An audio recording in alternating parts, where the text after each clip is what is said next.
अब्दुल सलाम साहब फरमाइए, आपका सवाल क्या है? हाँ जी। जी अब्दुल हेलो। सलाम साहब। हाँ जी। जी सर, अब्दुल सलाम साहब बताइए क्या सवाल है। अस्सलाम वालेकुम। वालेकुम अस्सलाम। डॉक्टर साहब, सवाल मेरा ये है, एक वो है मेरा नाती, लड़के का लड़का। वो जो गेहूं की रोटी खाता है तो उसको हजम नहीं होती। 8-10 साल से उसको बहुत तकलीफ है, सिर्फ ज्वार की खाता है और इंजेक्शन लगते हैं, हजम ही नहीं होती गेहूं की रोटी। दुनिया का इलाज करवा लिया और उसको शुगर भी है। जी कितना बड़ा जी। बच्चा? बच्चा अब करीब करीब 17, वो 14-15 साल का हो गया। ठीक है। हाँ, बहुत जल्दी शुगर भी हो गई बच्चे को, और शुगर वाले का हाजमा भी दुरुस्त नहीं रहता। पेट की दवाएं आप एलोपैथ भी ले सकते हैं, और जब उसे रोटी खिलाए ना आप जब भी, तो एक चुटकी नमक जैतून उसकी सब्जी सालन में मिला दिया करें। उसका जायका भी नहीं बदलेगा सब्जी का, सालन का।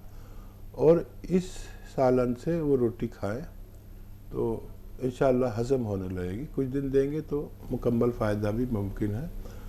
और सिरका जैतून का 2 चम्मच सुबह 2 चम्मच शाम खाने के बाद पानी में मिला कर पिला दिया करिए, तो शुगर भी उसकी कंट्रोल होना मुमकिन है। जी, हुमैरा साहिबा दिल्ली से, बताएं बहन क्या सवाल है? कि मेरा बेटा है, अभी तो वो 18 इयर्स का हो गया, लेकिन वो शुरू से ही जब छोटा था वो कभी सेटिस्फाइड नहीं रहता, कभी वो खुश सा नहीं रहता है। पता नहीं क्या बात, कुछ भी चीज की जिद करेगा वो पूरी कर दो, फिर भी वो खुश नहीं रहता। हमें समझ में नहीं आता क्या किस चीज का वो है प्रॉब्लम। आपके कितने बच्चे हैं हुमैरा साहिबा? एक ही बेटा है मेरे। कितने साल के हैं? अभी तो 18 साल का है माशाल्लाह, लेकिन आज भी यही है उसको। वो खुद भी कहता है मैं खुश नहीं रहता कभी। कोई बात नहीं, कोई बात नहीं। और दूसरा ये है कि मेरे भाई हैं 60 के आसपास है, उनके ना माथे में या सामने बहुत दर्द हो जाता है कभी भी। अभी आजकल फ्रिक्वेंटली ज्यादा हो रहा है, पहले कभी हो जाता था तो बहुत कुछ लगाने से उससे तब ठीक होता है। माथे में सामने है। जी नज़ला वगैरह भाई को ना होने दें। और ये एक्सरसाइज देखिए बड़ी कामयाब है। जिन लोगों को भी सर में दर्द, माथे में दर्द रहता है, गर्दन में या सर्वाइकल है, ये एक्सरसाइज ज़रूर करें रोज़ाना 3 मिनट। एक ये और एक ऐसे। ये एक्सरसाइज दुनिया की कीमती एक्सरसाइज में से है। और कौन सिया आधा आधा ग्राम 2 बार भाई को दें। और देखिए ये बच्चा जो है, ये जब मैं भी इस उम्र में था तो किसी तौर पर खुशी नहीं रहता था और मुतमईन नहीं होता आदमी इस उम्र में। और आप जब तक हयात है, जब तक ये नाज नखरे हैं और अब तड़पते हैं कि न माँ है न बाप है, किसको दिखाएं ये नाज नखरे, उस तौर पर तो कोई लेगा नहीं। ये कोई बीमारी नहीं है, एक उम्र का तकाजा है। और धनिया 1 चम्मच रोज़ाना इन्हें खिला दिया करिए। और मुमकिन हो तो एक चुटकी नमक जैतून के पानी से, जो इस तरह के अफरात बनते हैं वो उनको ज़ाया कर देता है। एक केमिकल सा तैयार होता है जो आदमी को बहुत कुछ भी हो तब भी मुतमईन नहीं होने देता। ये उस केमिकल को ऐसे दिमागों से निकाल देता है और बच्चे फिर मुतमईन ज़िंदगी गुजार सकते हैं। शहनाज साहबा राजस्थान से। जी बहन क्या सवाल है आपका? जी अस्सलाम वालेकुम। वालेकुम अस्सलाम। वालेकुम अस्सलाम। हाँ जी, मैंने वहाँ से दवा मंगाई रखी है और बहुत कुछ फायदा हुआ है। और मैं भी ये सियागोन ले रही हूँ, लेकिन 2 महीने में फर्क लगा है अब मुझे। तो अल्हम्दुलिल्लाह। इंशाल्लाह वो तो मैं लेती ही रहूंगी। और हमारे यहाँ पे भी बहुत कुछ ले रहे हैं दवा हम।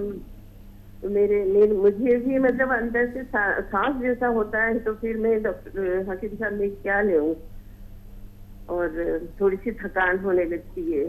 उम्र और वजन बताइए। उम्र तो मेरी 70 है और और वजन 80 है। ठीक है, ठीक है। 80। बहुत अच्छा किया आपने फ़ोन कर लिया। देखिए, हमारी और आपकी उम्र वाले लोगों को अपना खून पतला करना चाहिए। अगर खून पतला ना हो तो सांस फूलने लगता है, और ये खून गाढ़ा होने की वजह, दिल की कमज़ोरी की वजह हार्ट ब्लॉकेज होने लगता है। मेरे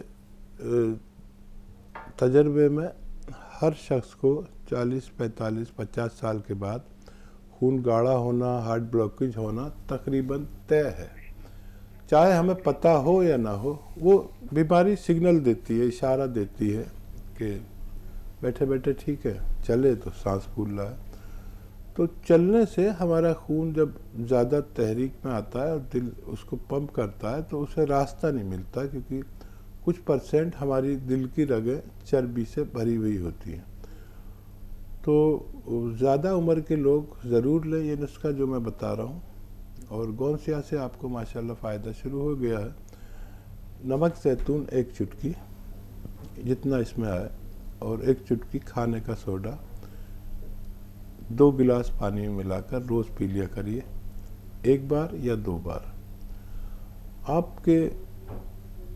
आपकी ज़ईफ़ी का एक तरह से मुहाफ़िज़ है ये गोंसिया भी और ये भी। गोंसिया आपके तमाम जोड़ों की मरम्मत, नसों की और पट्टों की मरम्मत करता है। फ़ायदा शुरू हो गया आपको।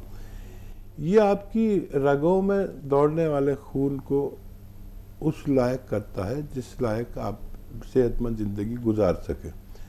उसका जो मोटापन, थिकनेस आ जाती है, उसमें भारी हो जाता है खून, तो उसको इतना पतला कर देता है जितनी ज़रूरत हो, और कहीं ब्लॉकेज हो उसको खोलता है और फालिज से रोकता है, चर्बी और ब्लड प्रेशर को कंट्रोल करता है। ये अच्छा नुस्खा है, आप लिया ज़रूर करें, सेहतमंद ज़िंदगी गुजारें। मैं भी आपसे दुआ की दरख्वास्त करता हूँ। राजस्थान से कृष्ण, बताएं क्या सवाल है। हेलो जी कृष्ण, बताएं क्या सवाल है। नमस्कार मैडम। जी आदाब। हाकिम साहब को नमस्कार। जय हिंद, स्वागत है आपका। हेलो जी कृष्णा जी, सवाल मैडम, बताइए। मेरे आंखों की ना रोशनी एकदम थोड़ी कम सी हो गई है, तो उसके लिए कुछ इलाज, और मेरे कंधे बहुत दर्द होते हैं। ठीक है, फिलहाल गाजर आ रही है, गाजर का 1 गिलास जूस पीना है आपको, और उसमें 1 ग्राम गोंद मोरिंगा सफ़ेद वाला, याद रखें सफ़ेद वाला ही ओरिजिनल गोंद होता है मोरिंगा का। गोंद मोरिंगा सफ़ेद 1 ग्राम गाजर के जूस में मिला के रोज़ 1 बार पिया करें। और ये उस मौसम में जब गाजर ना दस्तयाब हो तो 2-3 चम्मच सौंफ पानी में उबालें, और उसका पानी छान कर उसमें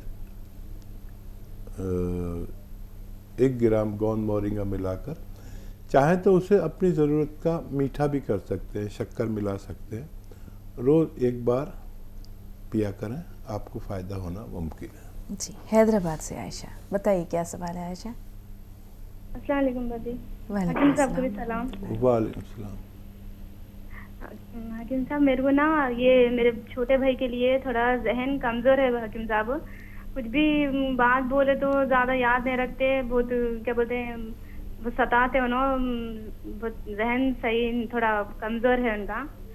और हकीम साहब, मेरे को ना आप ये डॉक्टर्स के बात कर रहे हैं तो थोड़ा मैं कहीं भी जाके पूछ नहीं सकती हकीम साहब, मगर मेरे को आप जो भी बोलते ना वो सही है, बल्कि मेरे को समझ में आता है हकीम साहब। मैं बहुत यकीन रखती आपके ऊपर में। मेरे शौहर जो ये कोरोना में इंतकाल हो गया था, तो उनको कोरोना तो नहीं था हकीम साहब, उन्होंने अचानक तबीयत खराब हो गई थी, घर के अंदर बहुत चेंजेस करना, दिमाग प्रेशर लेके बहुत वो कर ले रहे थे। तो फिर हम लोग क्या बोलते भाई की बातें कर रहे थे, तो हम लोग हॉस्पिटल में एडमिट करे लिख जाके, 2-3 दिन रखे, खाना नहीं खा रहे थे कितना बोले तो भी। फिर बाद में हॉस्पिटल में एडमिट करे तो 20 डेज हॉस्पिटल में थे। फिर उनको हॉस्पिटल में बहुत कमजोरी आ गई, बात नहीं कर रहे थे, पूरे बूढ़े वो खामोश हो गए थे हकीम साहब। तो उनको एक दिन पहले लाए घर को हॉस्पिटल से, दूसरे दिन इंतकाल हो गया उनका। तो लगा रिपोर्ट्स में क्या बोल रहे हैं, वो 2 भी किडनियां फेल हो गए, बाकी बोल रहे थे हकीम साहब उनको करना तो नहीं था उनको। तो फिर अचानक ऐसा कैसे इंतकाल हो गया, किडनियां फेल है। तो हकीम साहब क्या तो सिम्टम्स बताते क्या, उन्होंने तो कुछ भी किडनी प्रॉब्लम मेरे को कुछ भी नहीं बोल रहे थे हकीम साहब। कुछ पेन हो रहा मेरे को कुछ भी नहीं बोल रहे थे, थोड़े लगा बोल रहे थे कि यूरिन नहीं आता, ऐसा ऐसा कुछ बोल रहे थे हकीम साहब। तो किडनी फेल 2 किडनी फेल हो गए बोल बोल रहे थे। फिर ये बात कहाँ तक सही है, मैं एक बार जानना चाह रही थी हकीम साहब। ठीक क्यों है, मतलब तबीयत कुछ भी खराब नहीं थी हकीम साहब उनकी, ठीक है। अचानक हो गया था। सब्र कीजिए बहन, सब्र अच्छा, कीजिए। भाई कितनी उम्र का है आपका? जी हकीम साहब, मेरे भाई 22 ईयर्स के हैं। हाँ, देखिए यही सब जो चल रहा है उससे मैं काफ़ी मगमूम हूँ, बहुत गम में मुब्तला हूँ कि ये सब हो रहा है। तो क्या कमेले में और इन अस्पतालों में कोई फ़र्क नहीं होगा अगर इंसानों के साथ ये किया जाएगा? और अगर किडनी फेल भी हो गई थी तो भी डेथ नहीं होनी चाहिए थी। किडनी जिनकी फेल हो जाती है उनकी डेथ थोड़ी होती है, उनको तो फिर किडनी का काम मशीनों से लेते हैं और डायलिसिस करानी पड़ती है, लेकिन उसमें डेथ नहीं होनी चाहिए थी। बस इसी तकलीफ़ में मैं आजकल मुब्तला हूँ कि जो आदमी जी सकता था उसको ऐसा कर दिया, आपके दिल पर असर हो गया और ज़िंदगी भर आप ये बात नहीं भूलेंगी। मुझ जैसा जानकार आदमी ने जब इतना सदमा ले लिया, जो कुछ मेरे साथ हुआ, तो मैं तो बहुत ज़्यादा सदमे में हूँ और आपका तो बहुत बड़ा नुकसान हुआ है। बहरहाल उनके लिए अब दुआ के सिवा कुछ कर नहीं सकते हैं। और जब भी इलाज कराएं मोहतात रहें, एकदम हवाले ना करें। हर चीज़ का पता होना चाहिए वो हमें क्या दिया जा रहा है, क्यों दिया जा रहा है। बहरहाल भाई को आप 1-2 दवाएं बता देता हूँ। आंवला, सूखा मिलता है आंवला, धनिया और मेथी, इनको पाउडर बना लें और मेथी का दाना लेकर और इसका 1 चम्मच रोज़ाना खिलाएं निहार मुँह। और नमक ज़ैतून 1 चुटकी पानी में मिला के इस पानी से खिलाएं। तो जितने ये अफरात होते हैं या हाफजे की प्रॉब्लम है उन्हें धीरे धीरे, और बहुत ज़्यादा फ़ोन यूज़ ना करने दें। हमारा बेशतर वक्त फ़ोन खा जाता है। जो नए बच्चे हैं, जवान बच्चे हैं, उनसे कहें ज़रूरी सर्च करें, इसमें गैर ज़रूरी के चक्कर में ना पड़े जब तक आप इस लायक ना हो जाएं कि साहिब रोज़गार ना हो जाए। जी, आंध्र प्रदेश से हसीना साहब, बताइए क्या सवाल है? अस्सलाम वालेकुम बाजी। जी वालेकुम सलाम रहमतुल्लाह। और हकीम साहब को भी अस्सलाम वालेकुम। वालेकुम सलाम व रहमतुल्लाह। जी, मेरे 2 प्रॉब्लम्स है। जी। मेरी उम्र 35 साल है और मुझे ना चेहरे पर पिंपल्स की प्रॉब्लम्स है और पेट में जलन सी है। ठीक है, दूसरा सवाल। और दूसरा है कि मेरी एक बेटी है और एक बेटा है। उनकी उम्र है, बेटी की उम्र 12 साल है और बेटे की उम्र 15 साल है। उन्हें भी पिंपल्स की प्रॉब्लम्स है, कुछ दवा बता दी। बस देखिए, तो खाने में अपने जो खाना बनता है उसमें धनिया खूब सारा इस्तेमाल करें, सूखा हुआ हो या हरा धनिया खूब इस्तेमाल करें। और ये अदरक, लहसुन और ज़ीरा भी खूब इस्तेमाल करें। अक्सर हम इतना सा अदरक और इतना सा लहसुन इस्तेमाल करते हैं, इतना करें तो उससे भी आपकी चर्बी बहुत जलती है, पेट ठीक रहता है, हाजमा, भूख अच्छी लगती है, हाजमा अच्छा रहता है। ये तो खुराक का इलाज है। और 1 चुटकी नमक ज़ैतून 2 गिलास पानी मिलाकर आप भी पिएं और 1 चुटकी डाल के 2 गिलास पानी में उन बच्चों को भी दें जो जिनके मुँह से निकलते हैं। पेट की तकलीफ़ के साथ हाजमा के साथ और लीवर की परेशानी के साथ वहाँ से निकलना भी बंद हो सकते हैं। जी, मोहम्मद अमीन साहब हैदराबाद से। जी अमीन भाई, क्या सवाल है? अस्सलाम वालेकुम। वालेकुम अस्सलाम। हकीम साहब, एक 1.5 महीना पहले जो है ना पित्ते का प्रॉब्लम था। मेरा पित्ता जो है ब्लास्ट हो गया था। उसके बाद जो है ना 1 हफ्ता भर मेरे को बीपी मेरा कवर नहीं हो रहा था। उसके बाद जो है ना मेरे को हार्ट बीटिंग कम होने लगी, तो मुझे फिर जो है ना हार्ट के जो 3 स्टेंट डालना पड़ा और पित्ते को उसी रहे 2 महीने के बाद जो है ना उसका ऑपरेशन करके निकालेंगे बोल के। ठीक है, अभी क्या मसला है? अभी मसला ये, पित्ते को हम बिना दवा बिना ऑपरेशन करे कुछ निकाल सकते क्या? ठीक है, बहुत चैलेंज है और रिपोर्ट्स भी मेरे पास नहीं है आपकी कि क्या नौयत है पित्ते की, और किसी ऐसे डॉक्टर से मशवरा ले लें जो खौफ खुदा रखता हो और जो वो कहे आप वो करा लें। अगर रिमूव कराना है तो रिमूव करा सकते हैं, इजी है इसका ऑपरेशन।